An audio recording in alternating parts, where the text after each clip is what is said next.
بسم الله الرحمن الرحيم. ألف لام ميم.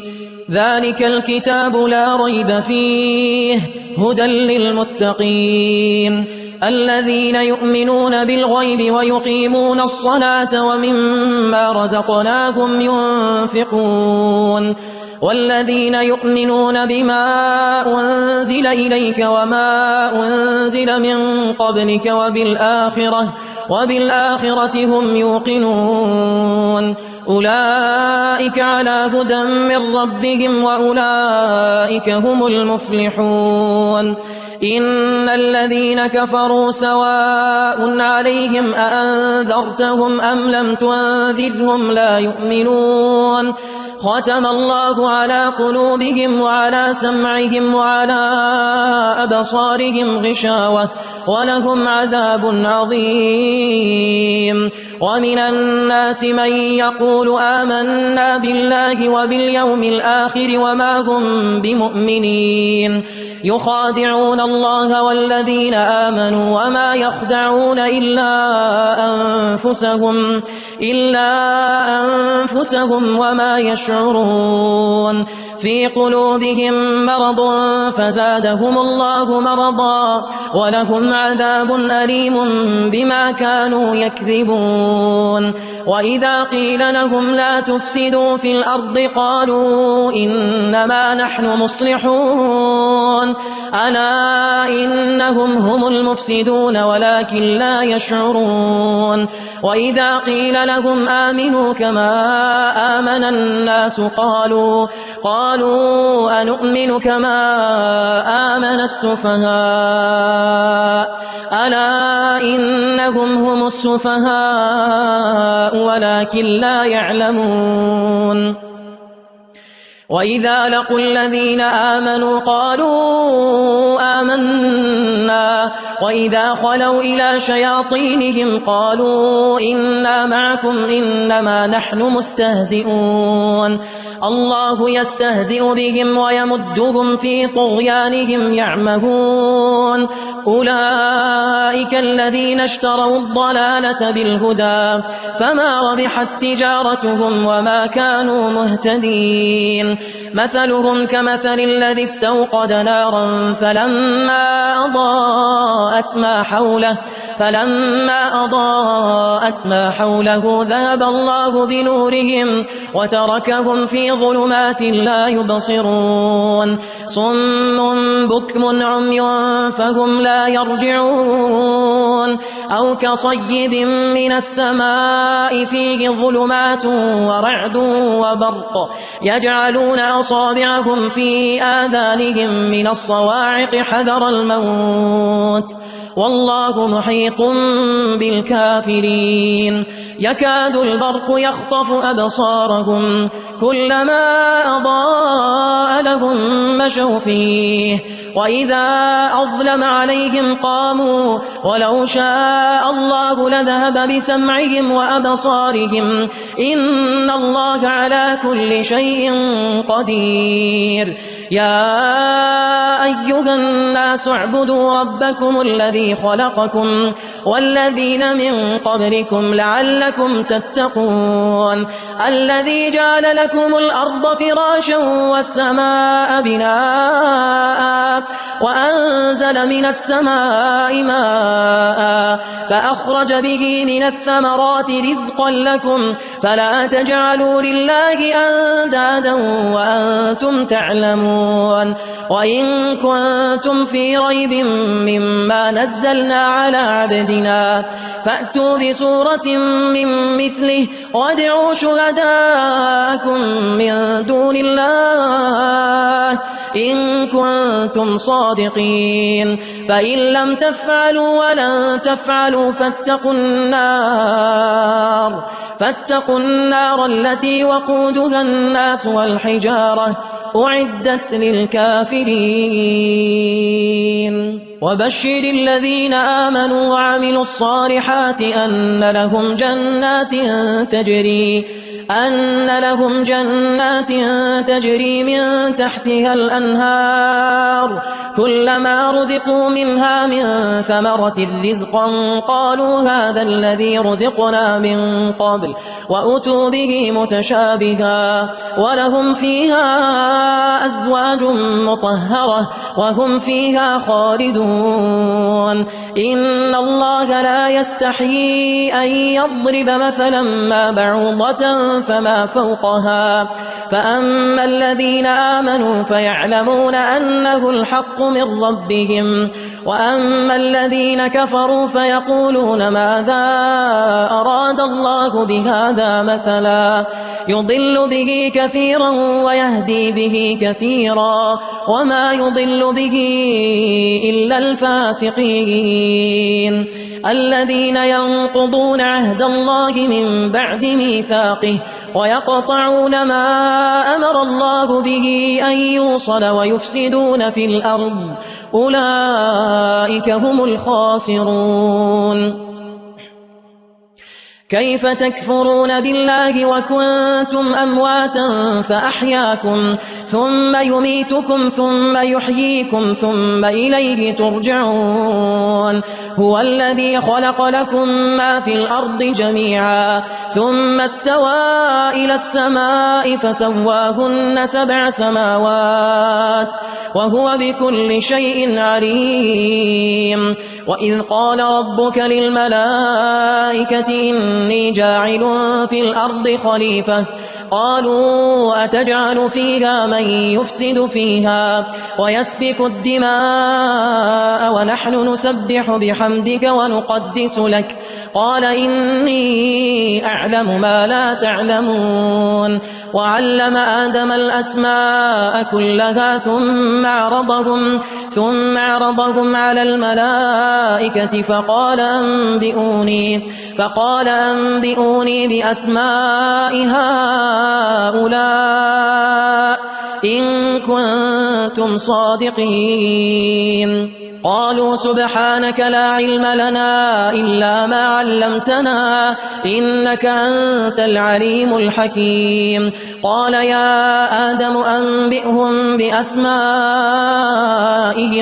فلما أنبأهم بأسمائهم قال ألم أقل لكم إني أعلم غيب السماوات والأرض وأعلم ما تبدون وما كنتم تكتمون وإذ قلنا للملائكة اسجدوا لآدم فسجدوا إلا إبليس أبى واستكبر وكان من الكافرين وقلنا يا آدم اسكن أنت وزوجك الجنة وكلا منها رغدا حيث شئتما ولا تقربا هذه الشجرة فتكونا من الظالمين فأزلهما الشيطان عنها فأخرجهما مما كانا فيه وقلنا اهبطوا بعضكم لبعض عدو ولكم في الأرض مستقر ومتاع إلى حين فتلقى آدم من ربه كلمات فتاب عليه إنه هو التواب الرحيم قلنا اهبطوا منها جميعا فإما يأتينكم مني هدى فمن تبع هداي فلا خوف عليهم ولا هم يحزنون والذين كفروا وكذبوا بآياتنا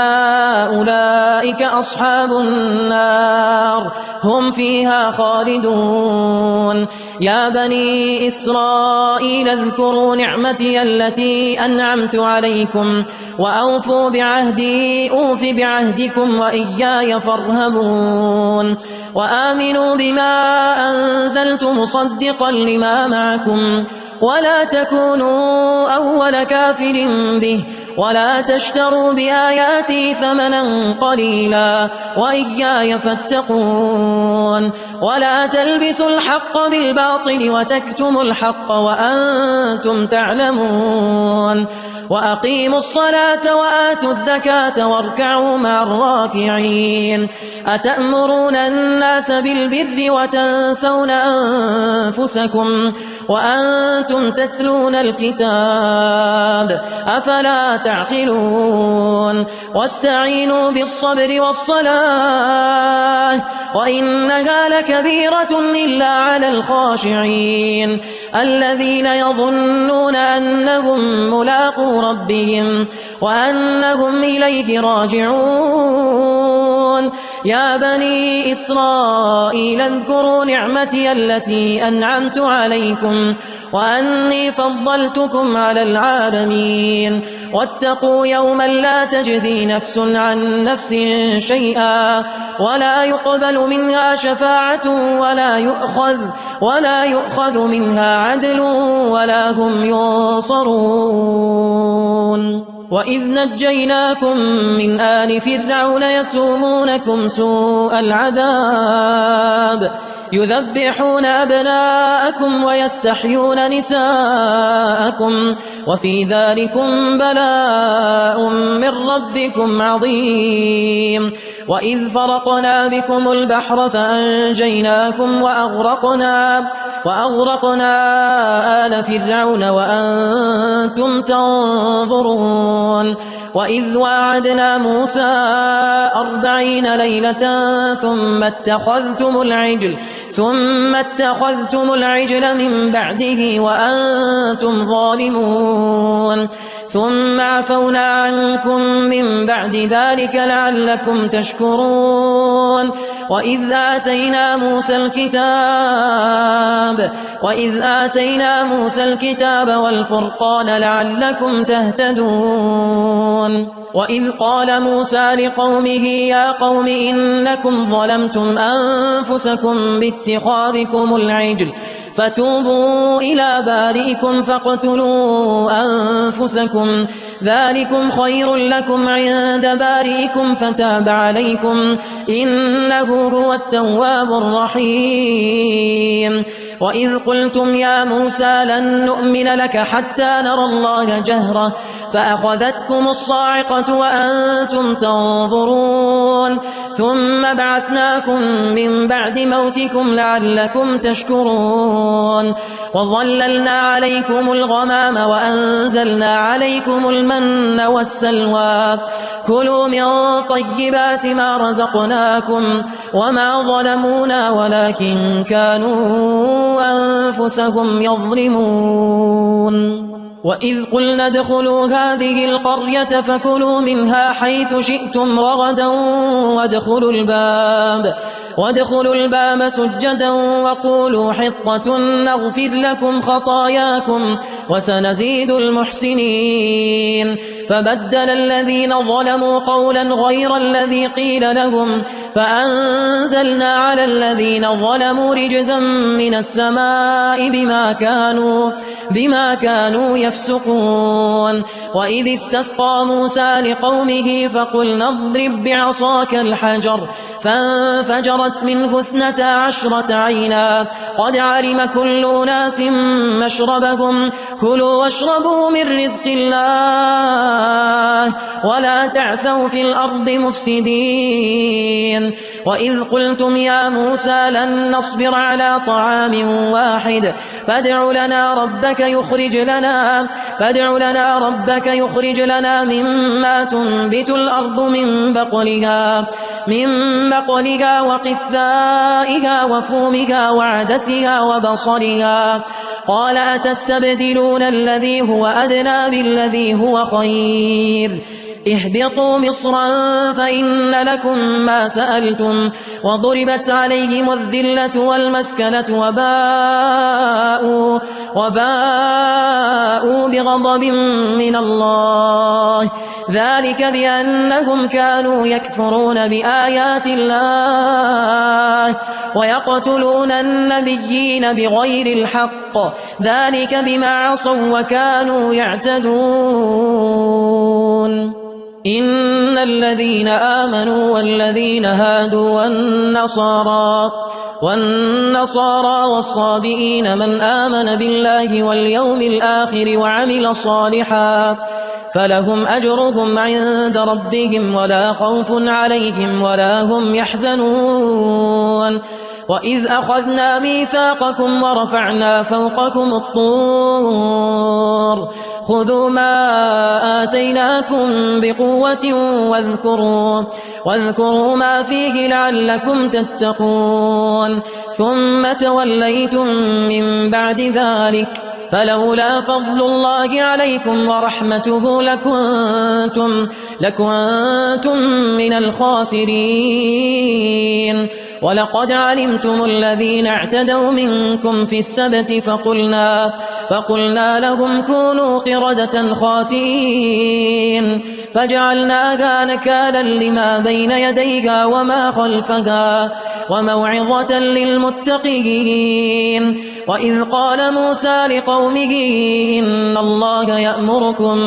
وإذ قال موسى لقومه إن الله يأمركم أن تذبحوا بقرة قالوا أتتخذنا هزوا قال أعوذ بالله أن أكون من الجاهلين قالوا ادع لنا ربك يبين لنا ما هي قال إنه يقول إنها بقرة لا فارض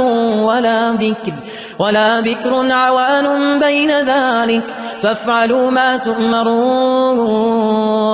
قالوا ادع لنا ربك يبين لنا ما لونها قال إنه يقول إنها بقرة صفراء فاقع لونها تسر الناظرين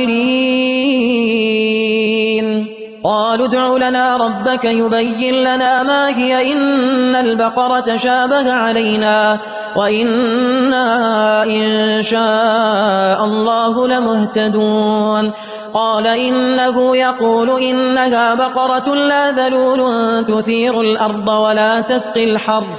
ولا تسقي الحرث مسلمة لا شية فيها قالوا الآن جئت بالحق فذبحوها وما كادوا يفعلون وإذ قتلتم نفسا فادارأتم فيها والله مخرج ما كنتم تكتمون فقلنا اضربوه ببعضها كذلك يحيي الله الموتى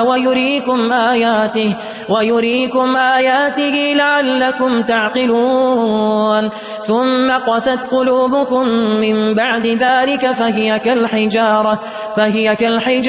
أو أشد قسوة وإن من الحجارة لما يتفجر منه الأنهار وإن منها لما يشقق فيخرج منه الماء وإن منها لما يهبط من خشية الله وما الله بغافل عما تعملون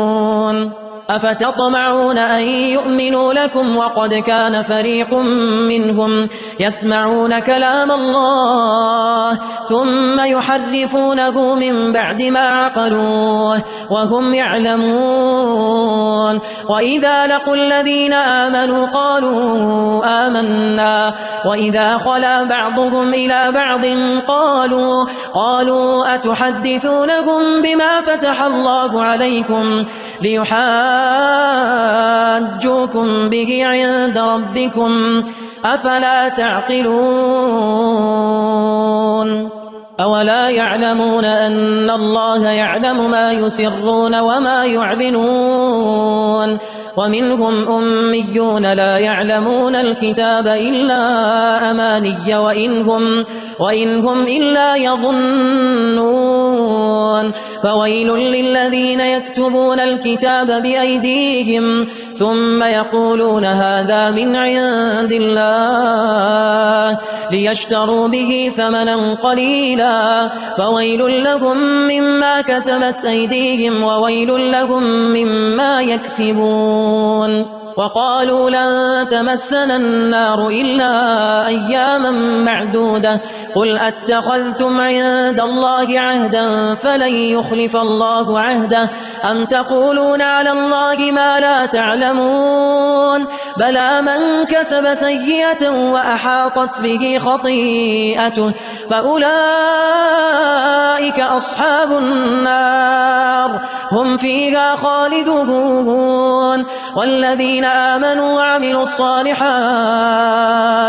أولئك أصحاب الجنة هم فيها خالدون وإذ أخذنا ميثاق بني إسرائيل لا تعبدون إلا الله وبالوالدين إحسانا وذي القربى واليتامى والمساكين وقولوا للناس حسنا وأقيموا الصلاة وآتوا الزكاة ثم توليتم إلا قليلا منكم وأنتم معرضون وإذ أخذنا ميثاقكم لا تسفكون دماءكم ولا تخرجون أنفسكم من دياركم ثم أقررتم وأنتم تشهدون ثم أنتم هؤلاء تقتلون أنفسكم وتخرجون فريقا منكم من ديارهم تظاهرون عليهم بالإثم والعدوان وإن يأتوكم أسارى تفادوهم وهو محرم عليكم إخراجهم أفتؤمنون ببعض الكتاب وتكفرون ببعض فما جزاء من يفعل ذلك منكم إلا خزي في الحياة الدنيا ويوم القيامة يردون إلى أشد العذاب وما الله بغافل عما تعملون أولئك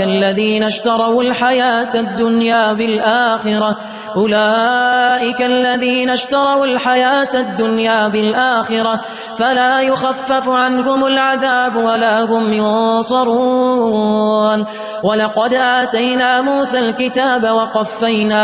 وقفينا من بعده بالرسل وآتينا عيسى ابن مريم البينات وأيدناه بروح القدس أفكلما جاءكم رسول بما لا تهوى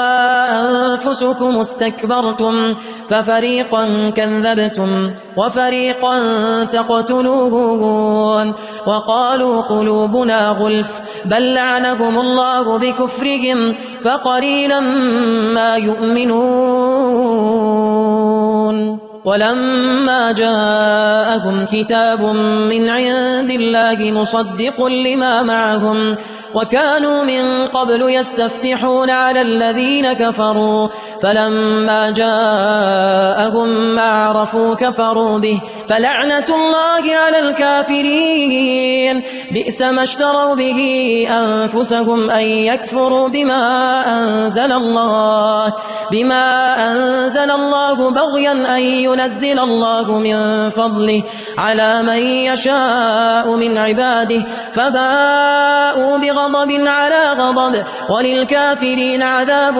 مهين وإذا قيل لهم آمنوا بما أنزل الله قالوا نؤمن بما أنزل علينا ويكفرون بما وراءه وهو الحق مصدقا لما معهم قل فلم تقتلون أنبياء الله من قبل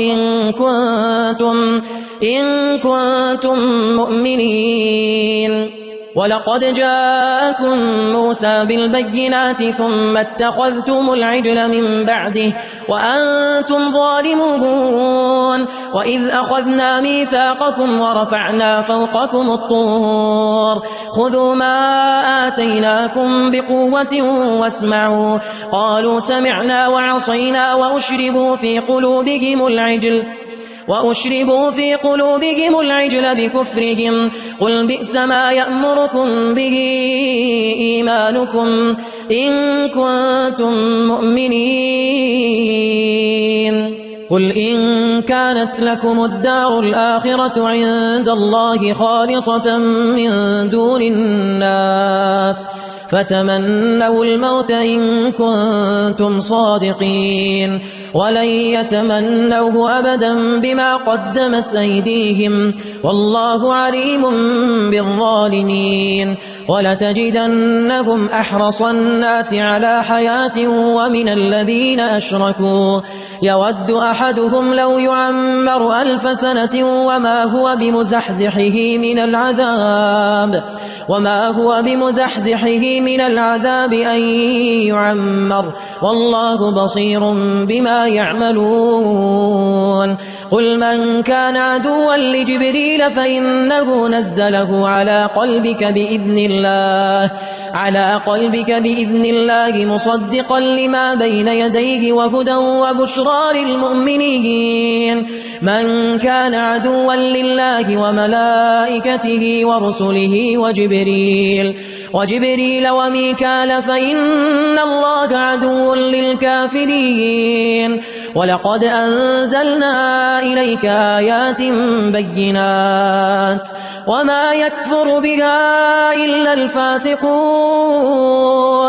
وما يكفر بها إلا الفاسقون أو كلما عاهدوا عهدا نبذه فريق منهم بل أكثرهم لا يؤمنون ولما جاءهم رسول من عند الله مصدق لما معهم نبذ فريق من الذين أوتوا كتاب الله وراء ظهورهم كأنهم لا يعلمون واتبعوا ما تتلو الشياطين على ملك سليمان وما كفر سليمان ولكن الشياطين كفروا يعلمون الناس السحر وما أنزل على الملكين ببابل هاروت وماروت وما يعلمان من أحد حتى يقولا إنما نحن فتنة فلا تكفر فيتعلمون منهما ما يفرقون به بين المرء وزوجه وما هم بضارين به من أحد إلا بإذن الله ويتعلمون ما يضرهم ولا ينفعهم ولقد علموا لمن اشتراه ما له في الآخرة من خلاق ولبئس ما شروا به أنفسهم لو كانوا يعلمون ولو أنهم آمنوا واتقوا لمثوبة من عند الله خير لو كانوا يعلمون يا أيها الذين آمنوا لا تقولوا راعنا وقولوا انظرنا واسمعوا وللكافرين عذاب أليم ما يود الذين كفروا من أهل الكتاب ولا المشركين أن ينزل عليكم من خير من ربكم والله يختص برحمته من يشاء والله ذو الفضل العظيم ما ننسخ من آية أو ننسها نأت بخير منها أو مثلها ألم تعلم أن الله على كل شيء قدير ألم تعلم أن الله له ملك السماوات والأرض وما لكم من دون الله من ولي ولا نصير أم تريدون أن تسألوا رسولكم كما سئل موسى من قبل ومن يتبدل الكفر بالإيمان فقد ضل سواء السبيل ود كثير من أهل الكتاب لو يردونكم من بعد إيمانكم كفارا حسدا من عند أنفسهم من بعد ما تبين لهم الحق فاعفوا واصفحوا حتى يأتي الله بأمره إن الله على كل شيء قدير وأقيموا الصلاة وآتوا الزكاة وما تقدموا لأنفسكم من خير تجدوه عند الله إن الله بما تعملون بصير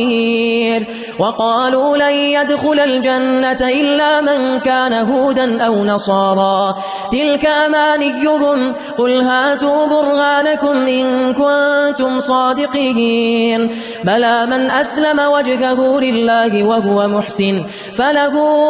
أجره عند ربه ولا خوف عليهم ولا هم يحزنون وقالت اليهود ليست النصارى على شيء وقالت النصارى ليست اليهود على شيء وهم يتلون الكتاب كذلك قال الذين لا يعلمون مثل قولهم فالله يحكم بينهم يوم القيامة فيما كانوا فيه يختلفون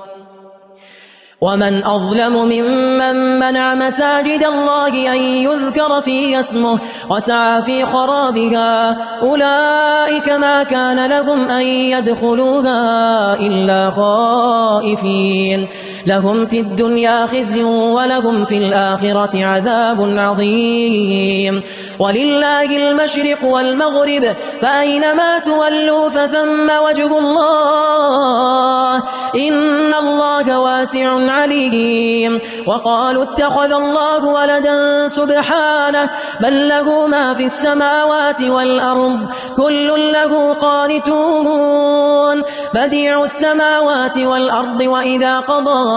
وإذا قضى أمرا فإنما يقول له كن فيكون وقال الذين لا يعلمون لولا يكلمنا الله أو تأتينا آية كذلك قال الذين من قبلهم مثل قولهم تشابهت قلوبهم قد بينا الآيات لقوم يوقنون إنا أرسلناك بالحق بشيرا ونذيرا ولا تسأل عن أصحاب الجحيم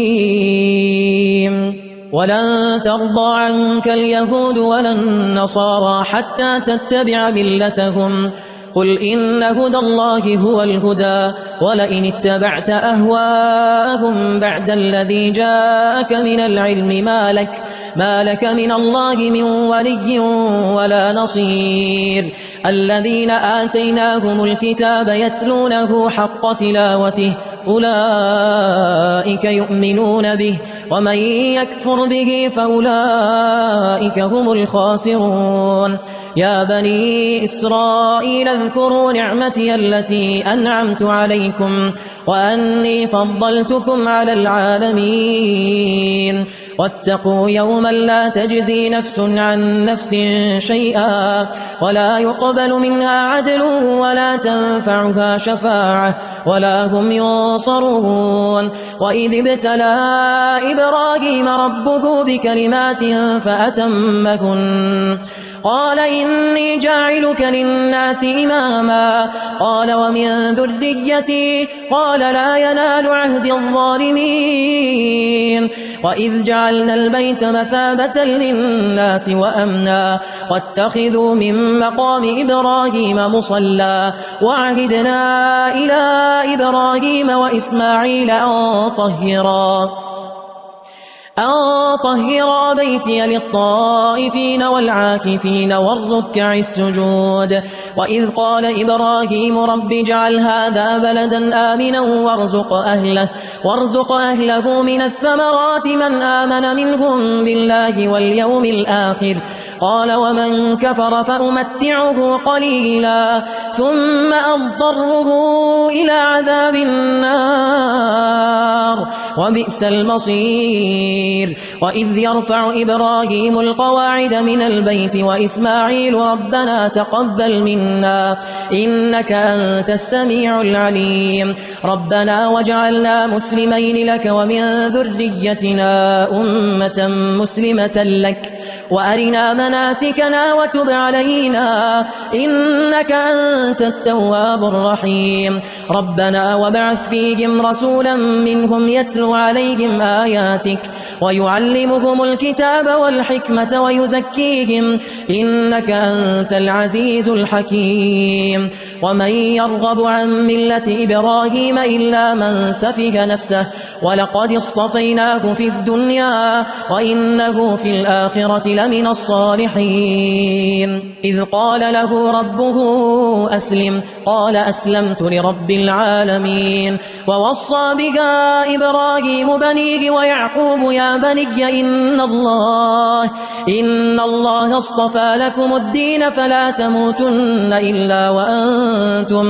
إلا وأنتم مسلمون أم كنتم شهداء إذ حضر يعقوب الموت إذ قال لبنيه ما تعبدون من بعدي قالوا نعبد إلهك وإله آبائك إبراهيم وإسماعيل وإسحاق إلها واحدا ونحن له مسلمون تلك أمة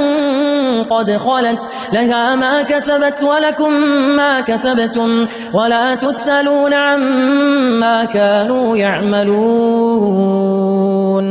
وقالوا كونوا هودا أو نصارى تهتدوا قل بل ملة إبراهيم حنيفا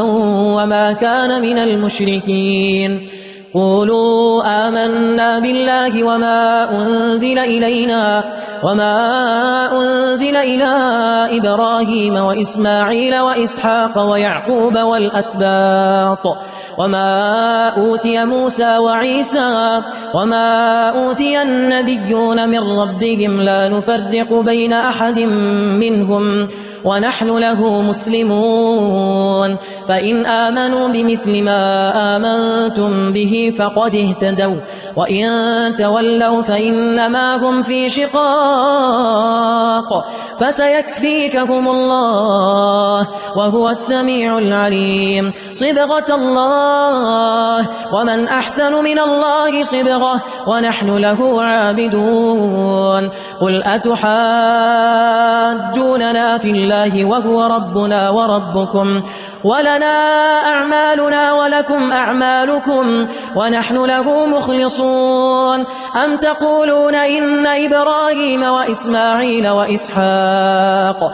تقولون إن إبراهيم وإسماعيل وإسحاق ويعقوب والأسباط كانوا هودا أو نصارى قل أأنتم أعلم أم الله ومن أظلم ممن كتم شهادة عنده من الله وما الله بغافل عما تعملون تلك أمة قد خلت لها ما كسبت ولكم ما كسبتم ولا تسألون عما كانوا يعملون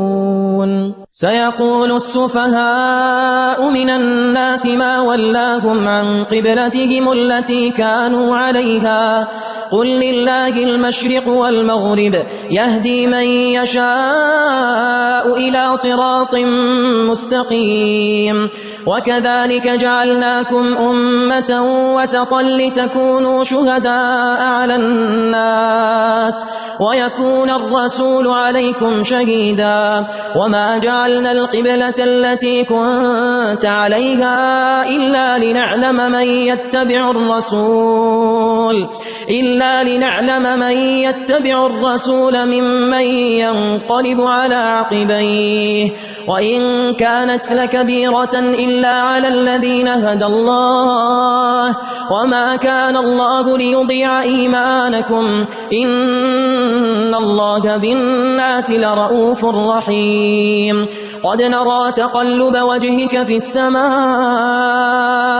فلنولينك قبلة ترضاها فول وجهك شطر المسجد الحرام وحيث ما كنتم فولوا وجوهكم شطره وإن الذين أوتوا الكتاب ليعلمون أنه الحق من ربهم وما الله بغافل عما يعملون ولئن أتيت الذين أوتوا الكتاب بكل آية ما تبعوا قبلتك وما أنت بتابع قبلتهم وما بعضهم بتابع قبلة بعض ولئن اتبعت أهواءهم من بعد ما جاءك من العلم إنك إذا لمن الظالمين.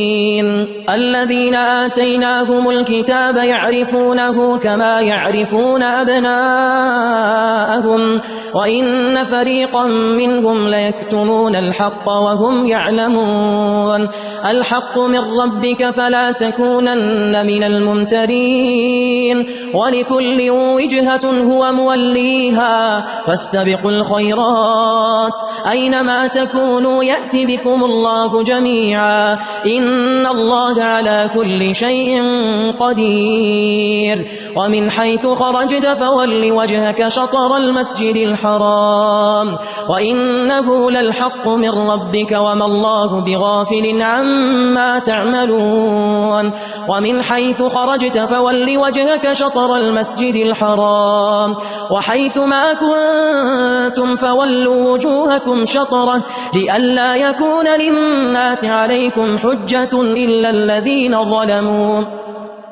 إلا الذين ظلموا منهم فلا تخشوهم واخشوني وليتم نعمتي عليكم ولعلكم تهتدون. كما أرسلنا فيكم رسولا منكم يتلو عليكم آياتنا ويزكيكم ويعلمكم الكتاب والحكمة ويعلمكم ما لم تكونوا تعلمون. فاذكروني أذكركم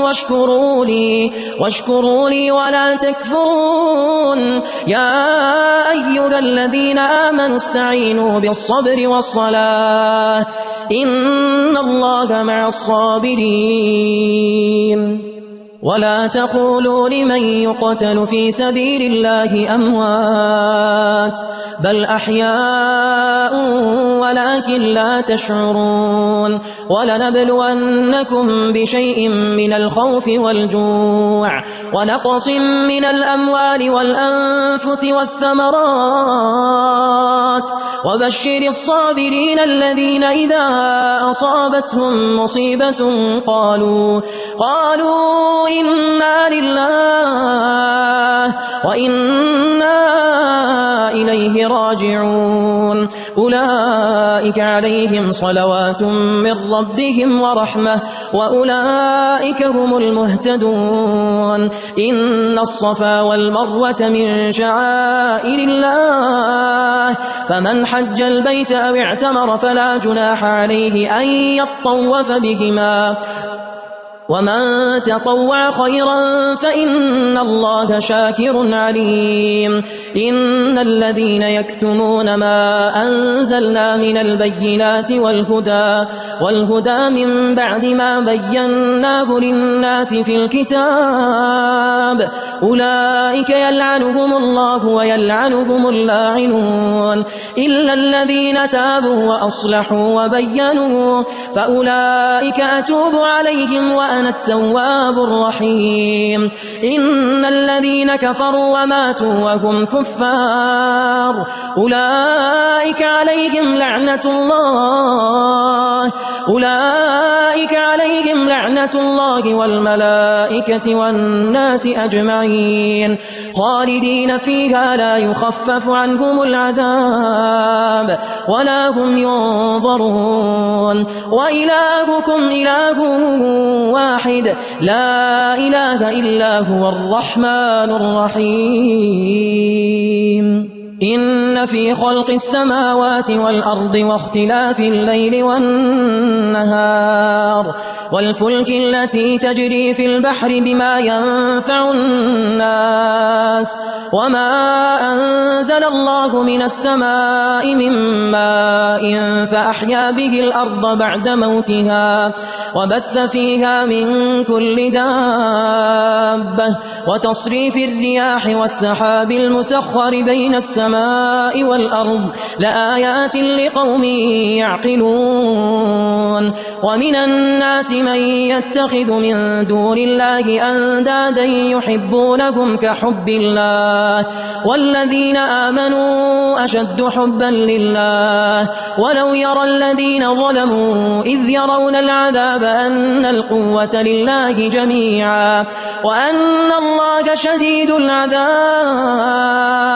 إذ تبرأ الذين اتبعوا من الذين اتبعوا ورأوا العذاب وتقطعت بهم الأسباب وقال الذين اتبعوا لو أن لنا كرة فنتبرأ منهم كما تبرأوا منا كذلك يريهم الله أعمالهم حسرات عليهم وما هم بخارجين من النار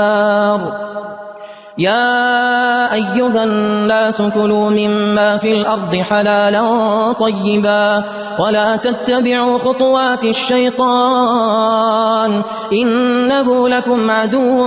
مبين إنما يأمركم بالسوء والفحشاء وأن تقولوا على الله ما لا تعلمون وإذا قيل لهم اتبعوا ما أنزل الله قالوا بل نتبع ما ألفينا عليه آباءنا أولو كان آباؤهم لا يعقلون شيئا ولا يهتدون ومثل الذين كفروا كمثل الذي ينعق بما لا يسمع إلا دعاء ونداء صم بكم عمي فهم لا يعقلون يا أيها الذين آمنوا كلوا من طيبات ما رزقناكم واشكروا لله إن كنتم إياه تعبدون إنما حرم عليكم الميتة والدم ولحم الخنزير وما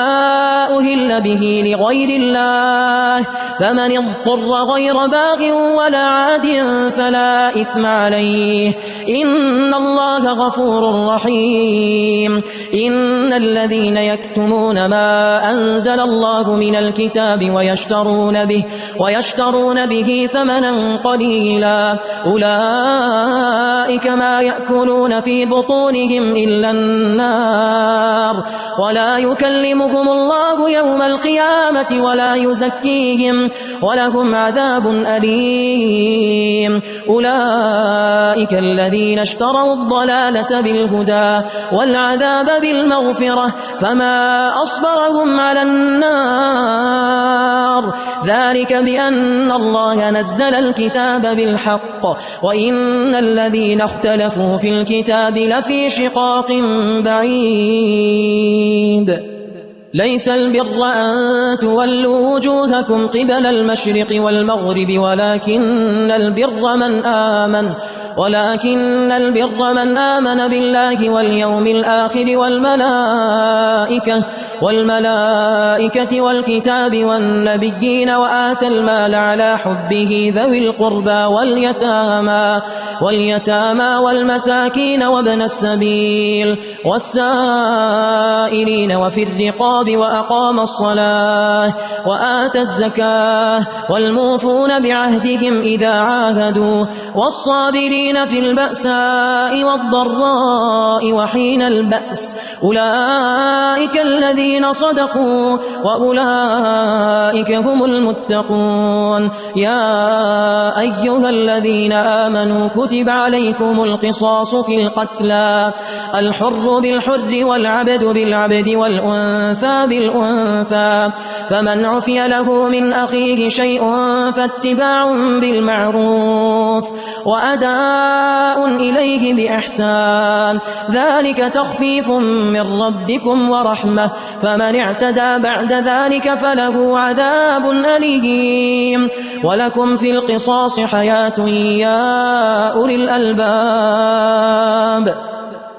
ولكم في القصاص حياة يا أولي الألباب لعلكم تتقون كتب عليكم إذا حضر أحدكم الموت إن ترك خيرا الوصية للوالدين والأقربين بالمعروف حقا على المتقين فمن بدله بعدما سمعه فإنما إثمه على الذين يبدلونه إن الله سميع عليم فمن خاف من موص جنفا أو إثما فأصلح بينهم فلا إثم عليه إن الله غفور رحيم يا أيها الذين آمنوا كتب عليكم الصيام كما كتب على الذين من قبلكم لعلكم تتقون أياما معدودات فمن كان منكم مريضا أو على سفر فعدة من أيام أخر وعلى الذين يطيقونه فدية طعام مسكين فمن تطوع خيرا فهو خير له وأن تصوموا خير لكم إن كنتم تعلمون شهر رمضان الذي أنزل فيه القرآن هدى للناس وبينات من الهدى والفرقان فمن شهد منكم الشهر فليصمه ومن كان مريضا أو على سفر فعدة من أيام أخر يريد الله بكم اليسر ولا يريد بكم العسر ولتكملوا العدة ولتكبروا الله على ما هداكم ولعلكم تشكرون وإذا سالك عبادي عني فإني قريب أجيب دعوة الداع إذا دعان فليستجيبوا لي وليؤمنوا بي لعلهم يرشدون أحل لكم ليلة الصيام الرفث إلى نسائكم هن لباس لكم وأنتم لباس لهن علم الله أنكم كنتم تختانون أنفسكم فتاب عليكم وعفى عنكم فالآن باشروهن وابتغوا ما كتب الله لكم وكلوا واشربوا حتى يتبين لكم الخيط الأبيض من الخيط الأسود من الفجر ثم أتموا الصيام إلى الليل ولا تباشروهن وأنتم عاكفون في المساجد تلك حدود الله فلا تقربوها كذلك يبين الله آياته للناس لعلهم يتقون ولا تأكلوا أموالكم بينكم بالباطل وتدلوا بها إلى الحكام لتأكلوا فريقا من أموال الناس بالإثم وأنتم تعلمون يسألونك عن الأهلة قل هي مواقيت للناس والحج وليس البر بأن تأتوا البيوت من ظهورها ولكن البر من اتقى وأتوا البيوت من أبوابها واتقوا الله لعلكم تفلحون وقاتلوا في سبيل الله الذين يقاتلونكم ولا تعتدوا إن الله لا يحب المعتدين وقتلوهم حيث ثقفتموهم وأخرجوهم من حيث أخرجوكم والفتنة أشد من القتل ولا تقاتلوهم عند المسجد الحرام حتى يقاتلوكم فيه فإن قاتلوكم فاقتلوهم كذلك جزاء الكافرين فإن انتهوا فإن الله غفور رحيم وقاتلوهم حتى لا تكون فتنة ويكون الدين لله فإن انتهوا فلا عدوان إلا على الظالمين الشهر الحرام بالشهر الحرام والحرمات قصاص فمن اعتدى عليكم فاعتدوا عليه بمثل ما اعتدى عليكم واتقوا الله واعلموا أن الله مع المتقين وأنفقوا في سبيل الله ولا تلقوا بأيديكم إلى التهلكة وأحسنوا إن الله يحب المحسنين وأتموا الحج والعمرة لله فإن أحصرتم فما استيسر من الهدي ولا تحلقوا رؤوسكم حتى يبلغ الهدي محله فمن كان منكم مريضا أو به أذى من رأسه ففدية من صيام أو صدقة أو نسك فإذا أمنتم فمن تمتع بالعمرة إلى الحج فما استيسر من الهدي فمن لم يجد فصيام فصيام 3 أيام فمن لم يجد فصيام 3 أيام في الحج و7 إذا رجعتم تلك 10 كاملة ذلك لمن لم يكن أهله حاضر المسجد الحرام واتقوا الله واعلموا أن الله شديد العقاب. الحج أشهر معلومات فمن فرض فيهن الحج فلا رفث ولا فسوق ولا جدال في الحج وما تفعلوا من خير يعلمه الله وتزودوا فإن خير الزاد التقوى واتقون يا أولي الألباب. ليس عليكم جناح أن تبتغوا فضلا من ربكم فإذا أفضتم من عرفات فاذكروا الله عند المشعر الحرام واذكروه كما هداكم وإن كنتم من قبله لمن الضالين. ثم أفيضوا من حيث أفاض الناس واستغفروا الله إن الله غفور رحيم. فإذا قضيتم مناسككم فاذكروا الله كذكركم آباءكم أو أشد ذكرا. فمن الناس من يقول ربنا آتنا في الدنيا وما له في الآخرة من خلاق ومنهم من يقول ربنا آتنا في الدنيا حسنة وفي الآخرة حسنة وقنا عذاب النار. أولئك لهم نصيب مما كسبوا والله سريع الحساب. واذكروا الله في أيام معدودات فمن تعجل في يومين فلا إثم عليه ومن تأخر فلا إثم عليه لمن اتقى واتقوا الله واعلموا أنكم إليه تحشرون. ومن الناس من يعجبك قوله في الحياة الدنيا ويشهد الله على ما في قلبه وهو ألد الخصام وإذا تولى سعى في الأرض ليفسد فيها ويهلك الحرث والنسل والله لا يحب الفساد. وإذا قيل له اتق الله أخذته العزة بالإثم فحسبه جهنم ولبئس المهاد. ومن الناس من يشري نفسه ابتغاء مرضات الله والله رؤوف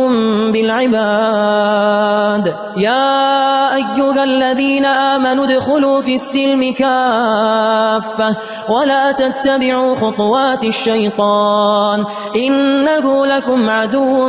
مبين. فإن زللتم من بعد ما جاءتكم البينات فاعلموا أن الله عزيز حكيم. هل ينظرون إلا أن يأتيهم الله في ظلل من الغمام والملائكة وقضي الأمر وإلى الله ترجع الأمور.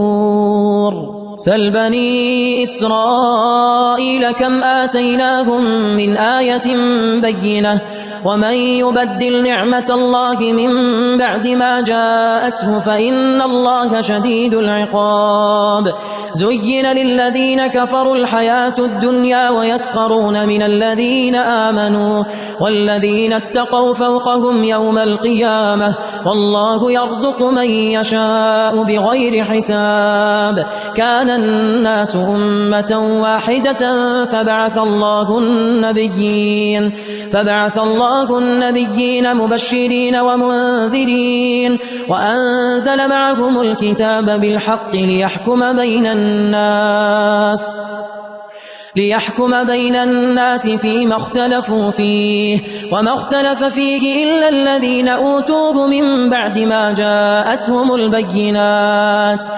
جاءتهم البينات بغيا بينهم فهدى الله الذين آمنوا لما اختلفوا فيه من الحق بإذنه والله يهدي من يشاء إلى صراط مستقيم. أم حسبتم أن تدخلوا الجنة ولما يأتكم مثل الذين خلوا من قبلكم مستهم البأساء والضراء وزلزلوا حتى يقول الرسول والذين آمنوا معه متى نصر الله ألا إن نصر الله قريب. يسألونك ماذا ينفقون قل ما أنفقتم من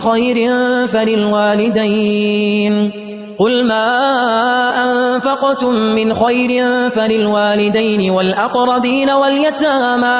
واليتامى والمساكين وابن السبيل وما تفعلوا من خير فإن الله به عليم. كتب عليكم القتال وهو كره لكم وعسى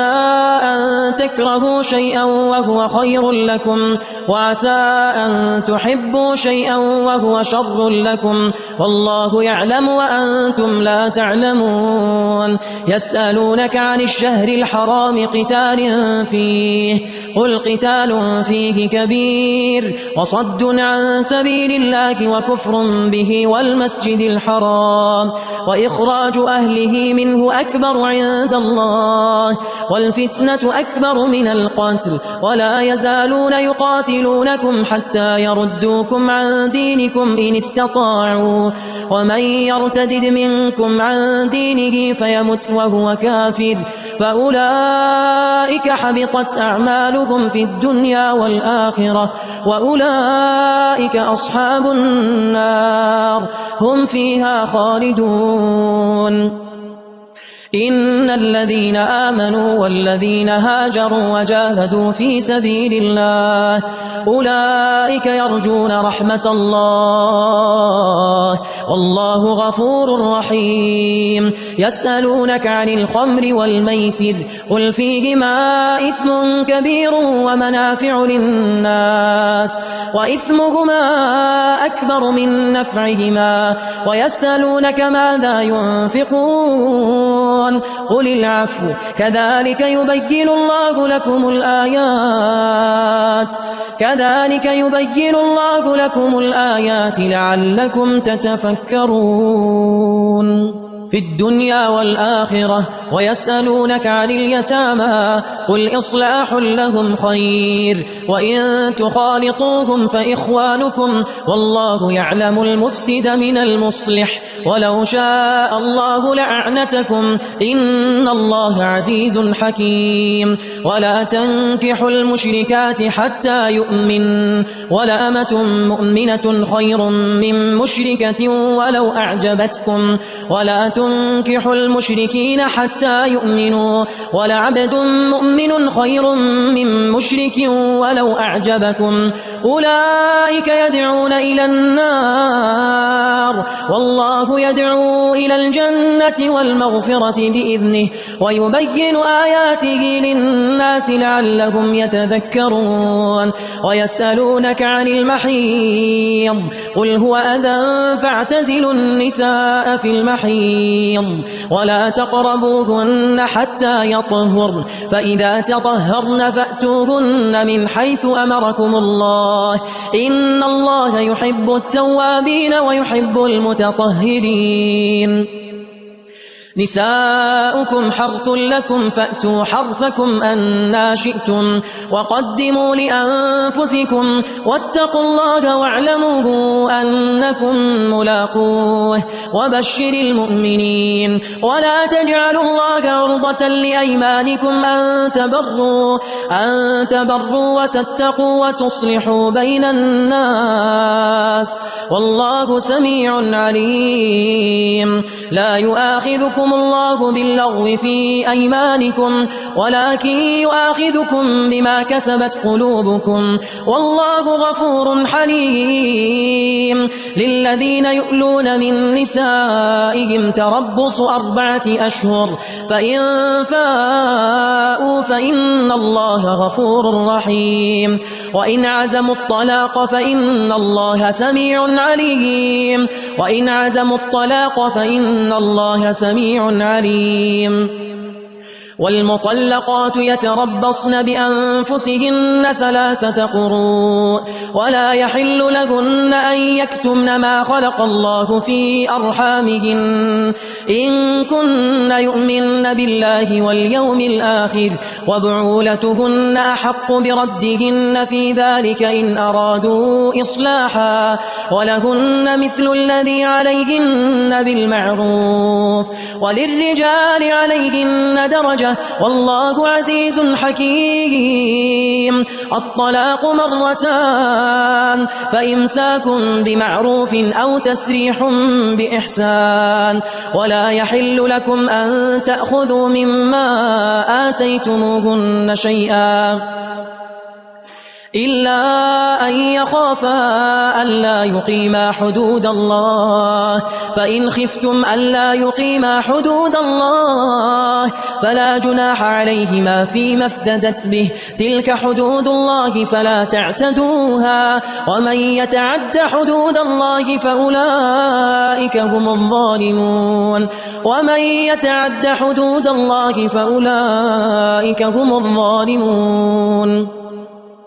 فإن طلقها فلا تحل له من بعد حتى تنكح زوجا غيره فإن طلقها فلا جناح عليهما أن يتراجعا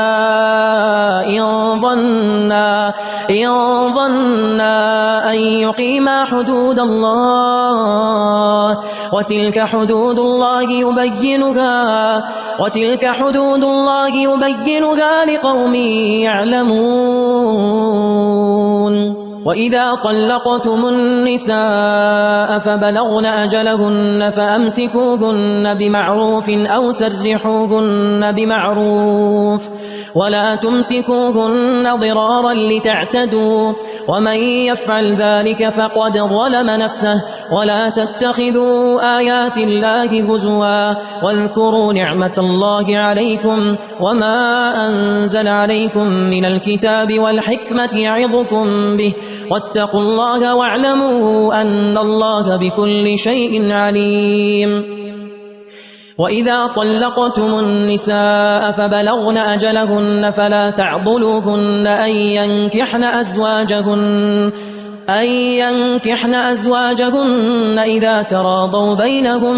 بالمعروف ذلك يوعظ به من كان منكم يؤمن بالله واليوم الآخر ذلكم أزكى لكم وأطهر والله يعلم وأنتم لا تعلمون. والوالدات يرضعن أولادهن حولين كاملين لمن أراد أن يتم الرضاعة وعلى المولود له رزقهن وكسوتهن بالمعروف لا تكلف نفس إلا وسعها لا تضار والدة بولدها ولا مولود له بولده وعلى الوارث مثل ذلك فإن أرادا فصالا عن تراض منهما وتشاور فلا جناح عليهما. وإن أردتم أن تسترضعوا أولادكم فلا جناح عليكم إذا سلمتم ما آتيتم بالمعروف واتقوا الله واعلموا أن الله بما تعملون بصير. والذين يتوفون منكم ويذرون أزواجا يتربصن بأنفسهن 4 أشهر و10 فإذا بلغن أجلهن فلا جناح عليكم فيما فعلن في أنفسهن بالمعروف والله بما تعملون خبير. ولا جناح عليكم فيما عرضتم به من خطبة النساء أو أكننتم في أنفسكم علم الله أنكم ستذكرونهن ولكن لا تواعدوهن سرا إلا أن تقولوا قولا معروفا ولا تعزموا عقدة النكاح حتى يبلغ الكتاب أجله واعلموا أن الله يعلم ما في أنفسكم فاحذروه واعلموا أن الله غفور حليم لا جناح عليكم إن طلقتم النساء ما لم تمسوهن أو تفرضوا لهن فريضة ومتعوهن على الموسع قدره وعلى المقتر قدره متاعا بالمعروف حقا على المحسنين وإن طلقتموهن من قبل أن تمسوهن وقد فرضتم لهن فريضة فنصف ما فرضتم إلا أن يعفون أو يعفو الذي بيده عقدة النكاح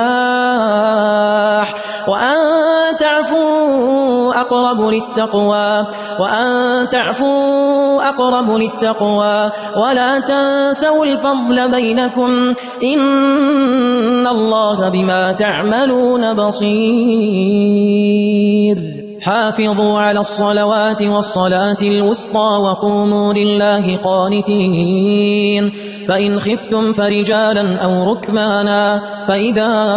أمنتم فاذكروا الله كما علمكم ما لم تكونوا تعلمون والذين يتوفون منكم ويذرون أزواجا وصية لأزواجهم متاعا إلى الحول غير إخراج فإن خرجن فلا جناح عليكم فيما فعلن في أنفسهن من معروف والله عزيز حكيم وللمطلقات متاع بالمعروف حقا على المتقين كذلك يبين الله لكم آياته لعلكم تعقلون ألم تر إلى الذين خرجوا من ديارهم وهم ألوف حذر الموت فقال لهم الله موتوا ثم أحياهم إن الله لذو فضل على الناس ولكن أكثر الناس لا يشكرون وقاتلوا في سبيل الله واعلموا أن الله سميع عليم من ذا الذي يقرض الله قرضا حسنا فيضاعفه له أضعافا كثيرة والله يقبض ويبسط وإليه ترجعون ألم تر إلى الملأ من بني إسرائيل من بعد موسى إذ قالوا لنبي لهم ابعث لنا ملكا نقاتل في سبيل الله قال هل عسيتم إن كتب عليكم القتال ألا تقاتلوا قالوا وما لنا ألا نقاتل في سبيل الله وقد أخرجنا من ديارنا وأبنائنا فلما كتب عليهم القتال تولوا إلا قليلا منهم والله عليم بالظالمين وقال لهم نبيهم إن الله قد بعث لكم طالوت ملكا قالوا أنى يكون له الملك علينا ونحن أحق بالملك منه ولم يؤت سعة من المال قال إن الله اصطفاه عليكم وزاده بسطة في العلم والجسم والله يؤتي ملكه من يشاء والله واسع عليم وقال لهم نبيهم إن آية ملكه أن يأتيكم التابوت فيه سكينة من ربكم وبقية مما ترك آل موسى وآل هارون تحمله الملائكة إن في ذلك لآية لكم إن كنتم مؤمنين فلما فصل طالوت بالجنود قال إن الله مبتليكم بنهر فمن شرب منه فليس مني ومن لم يطعمه فإنه مني إلا من اغترف غرفة بيده فشربوا منه إلا قليلا منهم فلما جاوزه هو والذين آمنوا معه قالوا لا طاقة لنا اليوم بجالوت وجنوده قال الذين يظنون أنهم ملاقو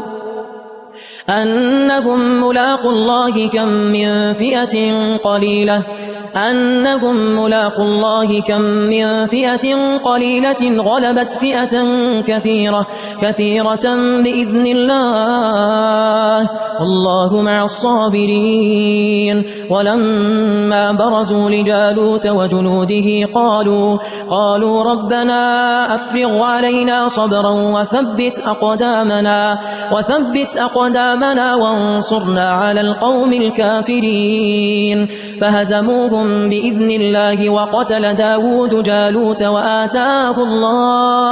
وآتاه الله الملك والحكمة وعلمه مما يشاء ولولا دفع الله الناس بعضهم ببعض لفسدت الأرض ولكن الله ذو فضل على العالمين تلك آيات الله نتلوها عليك بالحق وإنك لمن المرسلين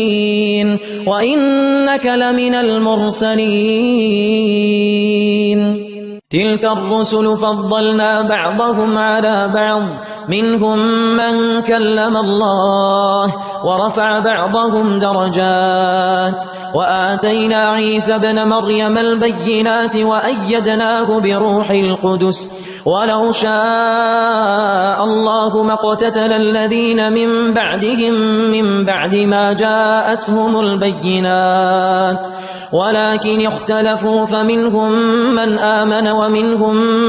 من كفر ولو شاء الله ما اقتتلوا ولكن الله يفعل ما يريد يا أيها الذين آمنوا أنفقوا مما رزقناكم من قبل أن يأتي يوم لا بيع فيه ولا خلة ولا شفاعة والكافرون هم الظالمون الله لا إله إلا هو الحي القيوم لا تأخذه سنة ولا نوم له ما في السماوات وما في الأرض من ذا الذي يشفع عنده إلا بإذنه يعلم ما بين أيديهم وما خلفهم ولا يحيطون بشيء من علمه إلا بما شاء وسع كرسيه السماوات والأرض ولا يؤوده حفظهما وهو العلي العظيم لا إكراه في الدين قد تبين الرشد من الغي فمن يكفر بالطاغوت ويؤمن بالله فقد استمسك بالعروة الوثقى لا انفصام لها والله سميع عليم الله ولي الذين آمنوا يخرجهم من الظلمات إلى النور والذين كفروا أولياؤهم الطاغوت يخرجونهم من النور إلى الظلمات أولئك أصحاب النار هم فيها خالدون ألم تر إلى الذي حاج إبراهيم في ربه أن آتاه الله الملك إذ قال إبراهيم ربي الذي يحيي ويميت قال أنا أحيي وأميت. قال إبراهيم فإن الله يأتي بالشمس من المشرق فأت بها من المغرب فبهت الذي كفر والله لا يهدي القوم الظالمين. أو كالذي مر على قرية وهي خاوية على عروشها قال أنى يحيي هذه الله بعد موتها فأماته الله 100 عام ثم بعثه قال كم لبثت؟ قال لبثت يوما أو بعض يوم. قال بل لبثت 100 عام فانظر إلى طعامك وشرابك لم يتسنه وانظر إلى حمارك ولنجعلك آية للناس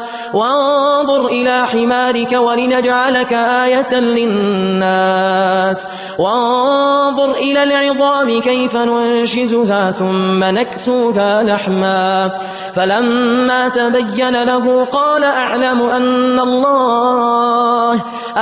الله على كل شيء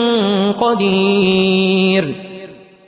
وإذ قال إبراهيم رب أرني كيف تحيي الموتى قال أولم تؤمن قال بلى ولكن ليطمئن قلبي قال فخذ 4 من الطير فصرهن إليك ثم اجعل على كل جبل منهن جزءا ثم ادعهن يأتينك سعيا واعلم أن الله عزيز حكيم. مثل الذين ينفقون أموالهم في سبيل الله كمثل حبة أنبتت 7 سنابل في كل سنبلة 100 حبة والله يضاعف لمن يشاء والله واسع عليم. الذين ينفقون أموالهم في سبيل الله ثم لا يتبعون ما أنفقوا منا ولا أذى لهم أجرهم عند ربهم ولا خوف عليهم ولا هم يحزنون. قول معروف ومغفرة خير من صدقة يتبعها أذى والله غني حليم. يا أيها الذين آمنوا لا تبطلوا صدقاتكم بالمن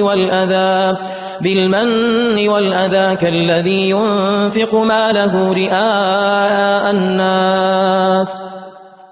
لا تبطلوا صدقاتكم بالمن والأذى كالذي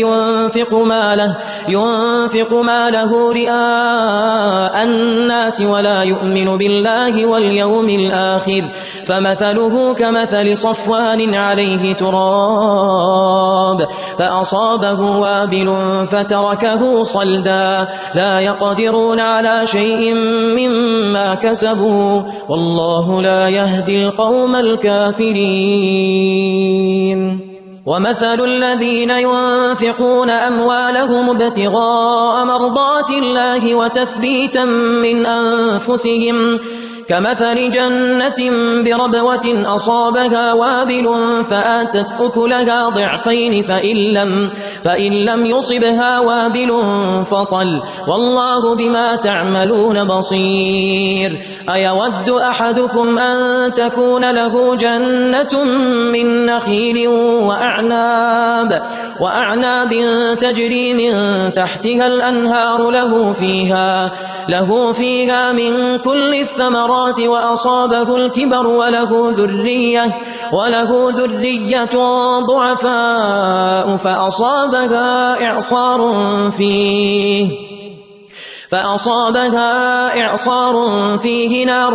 فاحترقت كذلك يبين الله لكم الآيات لعلكم تتفكرون. يا أيها الذين آمنوا أنفقوا من طيبات ما كسبتم ومما أخرجنا لكم من الأرض ولا تيمموا الخبيث منه تنفقون ولستم بآخذيه إلا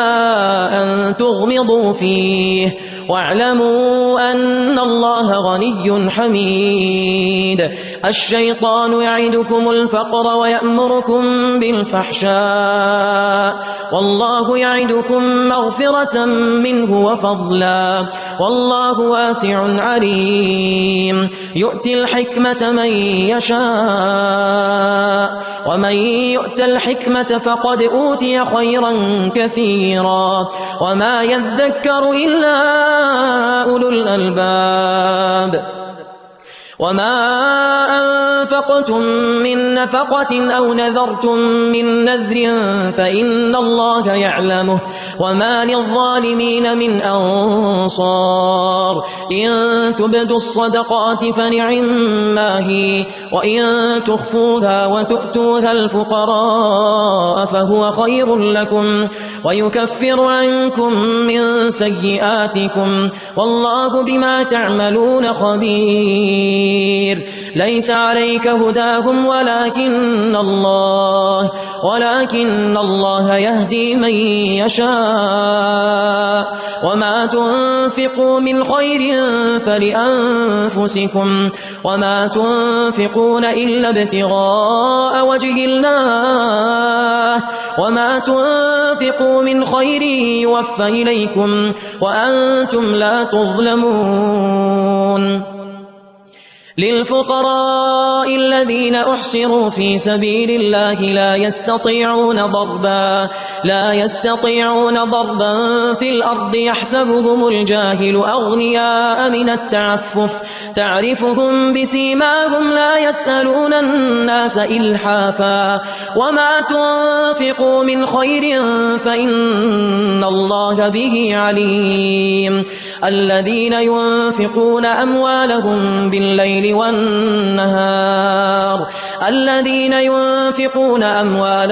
بالليل والنهار سرا وعلانية فلهم أجرهم عند ربهم ولا خوف عليهم ولا هم يحزنون. الذين يأكلون الربا لا يقومون إلا كما يقوم الذي يتخبطه الشيطان من المس. الذين يأكلون الربا لا يقومون إلا كما يقوم الذي يتخبطه الشيطان من المس ذلك بأنهم قالوا إنما البيع مثل الربا وأحل الله البيع وحرم الربا. فمن جاءه موعظة من ربه فانتهى فله ما سلف وأمره إلى الله ومن عاد فأولئك أصحاب النار هم فيها خالدون. يمحق الله الربا ويربي الصدقات والله لا يحب كل كفار أثيم. إن الذين آمنوا وعملوا الصالحات وأقاموا الصلاة وآتوا الزكاة لهم أجرهم عند ربهم ولا خوف عليهم ولا هم يحزنون. يا أيها الذين آمنوا اتقوا الله وذروا ما بقي من الربا إن كنتم مؤمنين فإن لم تفعلوا فأذنوا بحرب من الله ورسوله وإن تبتم فلكم رؤوس أموالكم لا تظلمون ولا تظلمون. وإن كان ذو عسرة فنظرة إلى ميسرة وأن تصدقوا خير لكم إن كنتم تعلمون. واتقوا يوما ترجعون فيه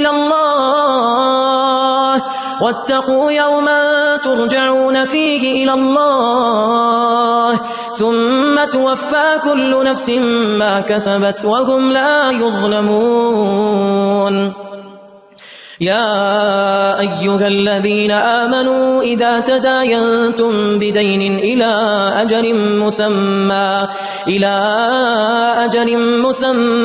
فاكتبوه وليكتب بينكم كاتب بالعدل ولا يأب كاتب أن يكتب كما علمه الله فليكتب وليملل الذي عليه الحق وليتق الله ربه ولا يبخس منه شيئا فإن كان الذي عليه الحق سفيها أو ضعيفا أو لا يستطيع أن يمل هو فليملل وليه بالعدل واستشهدوا شهيدين من رجالكم فإن لم يكونا رجلين فرجل وامرأتان ممن ترضون من الشهداء أن تضل إحداهما فتذكر إحداهما الأخرى ولا يأبى الشهداء إذا ما دعوا ولا تسأموا أن تكتبوه صغيرا أو كبيرا إلى أجله ذلكم أقسط عند الله وأقوم للشهادة وأدنى ألا ترتابوا إلا أن تكون تجارة حاضرة تديرونها بينكم فليس عليكم جناح ألا تكتبوها وأشهدوا إذا تبايعتم ولا يضار كاتب ولا شهيد وإن تفعلوا فإنه فسوق بكم واتقوا الله ويعلمكم الله والله بكل شيء عليم وإن كنتم على سفر ولم تجدوا كاتبا فرهان مقبوضة فإن أمن بعضكم بعضا فليؤدي الذي اؤتمن أمانته وليتق الله ربه ولا تكتموا الشهادة ومن يكتمها فإنه آثم قلبه والله بما تعملون عليم لله ما في السماوات وما في الأرض وإن تبدوا ما في أنفسكم أو تخفوه يحاسبكم به الله فيغفر لمن يشاء ويعذب من